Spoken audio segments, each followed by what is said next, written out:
श्रीमती सरोज पांडे, मेरे पास सब नाम है।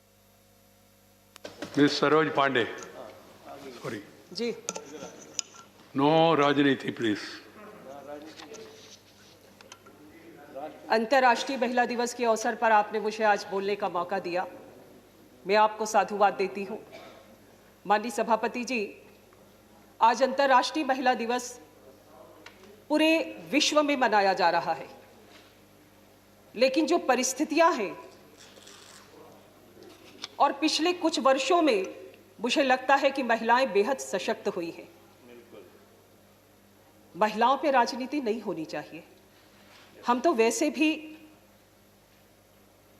बार बार अपने अधिकारों के लिए लड़ते रहे हैं, लेकिन देश के प्रधानमंत्री माननीय नरेंद्र मोदी जी को मैं इस बात के लिए साधुवाद देना चाहती हूं कि उन्होंने शुरुआत की। मैं इस पे राजनीति नहीं कर रही हूं, मेरी बात को गंभीरता से सुनिए। इस देश में जब बच्ची पैदा होती थी, ये पुरातन समय से शुरुआत हुई। अगर बिटिया घर में पैदा हुई तो कई ऐसे प्रदेश थे जहां पर बिटिया को पैदा होने के पहले मार दिया जाता था, या बिटिया अगर पैदा हो गई तो उस बिटिया को पैदा होने के बाद खत्म कर दिया जाता था। और ये शुरुआत हुई, अनुपात बिगड़ा, और यह अनुपात बिगड़ने के कारण परिस्थितियां बहुत भयानक होने लगी। देश के प्रधानमंत्री जी ने शुरुआत की, बेटी बचाओ बेटी पढ़ाओ, बेटी को बचाइए भी बेटी को पढ़ाइए भी। और जब ये शुरुआत हुई, आज वो अनुपात आप देखिए, ये अनुपात आज सुधरा है। मैं आपको इसलिए इस बात के लिए प्रधानमंत्री जी को साधुवाद देती हूँ। बहुत सारी ऐसी घटनाएं हैं जो हमारे मन को पीड़ा देती हैं, और महिला कभी राजनीति की वस्तु नहीं होती है। मैं इस सदन में उपस्थित थी, मुझे वो दिन भी याद है जिसमें हमारे 3 तलाक का मुद्दा था। इस सदन में लोगों ने जिन विषयों को रखा, 3 तलाक, जो लोग पीड़ित थे उस बहन से पूछिए 3 तलाक शब्द से वो कितनी भयभीत होती थी। और राजनीति के तुष्टीकरण के कारण, तुष्टीकरण की राजनीति ने हर बार उनको मरने के लिए मजबूर किया। 3 तलाक का मुद्दा आज ऐसा मुद्दा रहा कि इस सरकार ने, हमारे प्रधानमंत्री जी ने ताकत के साथ में शुरुआत करी। माननीय सभापति जी, आज अंतर्राष्ट्रीय महिला दिवस है। मुझे लगता है कि आपका संरक्षण तो हम लोगों को हमेशा मिलता है, लेकिन मुझे विशेष तौर पर आज मिलना चाहिए।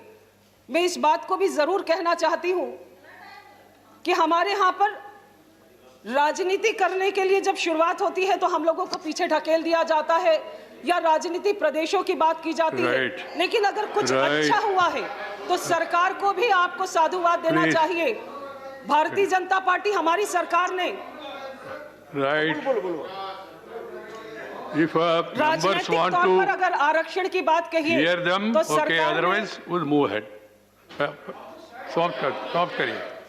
श्रीमती प्रियंका चतुर्वेदी, लोकसभा। श्रीमती प्रियंका चतुर्वेदी, लोकसभा। माननीय सभापति, आपका बहुत बहुत शुक्रिया करना चाहूँगी और सारी महिलाओं को अंतर्राष्ट्रीय महिला दिवस की शुभकामनाएं भी देना चाहूँगी। प्लीज। अंतर्राष्ट्रीय महिला दिवस की शुभकामनाएं भी देना चाहूँगी।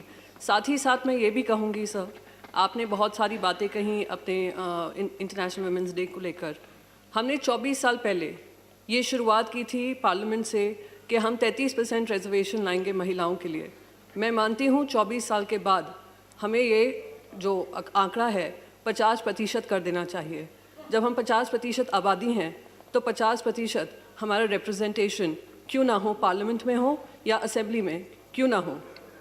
साथ ही साथ सर, मैं इस बैकड्रॉप में ये भी बात करना चाहूँगी कि जब कोविड आया और कोविड की प्लीज मैं इस पे राजनीति नहीं करना चाहूँगी आज के दिन सर, क्योंकि ये महिला, मैं मानती हूँ कि राजनीति से ऊपर ये विषय है। और जब हम बात करते हैं कोविड को लेकर और कोविड लॉकडाउन को लेकर, सबसे ज़्यादा गाज जो पड़ी है महिलाओं पे पड़ी है। उनकी मेंटल हेल्थ को लेकर हो, उनकी समस्याएं को लेकर हो, डोमेस्टिक वर्कलोड बढ़ा हो, डोमेस्टिक वायलेंस बढ़ा हो, चाइल्ड मैरिजेस बढ़ी हों, महिलाओं को जो पढ़ाई करती थीं उससे उनको वंचित रखा गया हो, ये सारी मुद्दे देश के सामने आए हैं।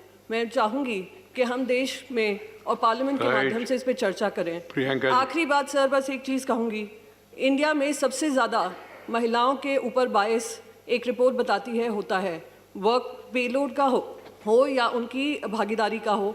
तो मैं उम्मीद करती हूँ कि हम सब अपनी राजनीति से ऊपर उठकर महिलाओं के मुद्दों को सक्षम तरीके से रखेंगे और उनकी भागीदारी Right. बढ़ाएंगे। धन्यवाद। Doctor Fauzia Khan, Lok Sabha. Thank you, Chairman, sir.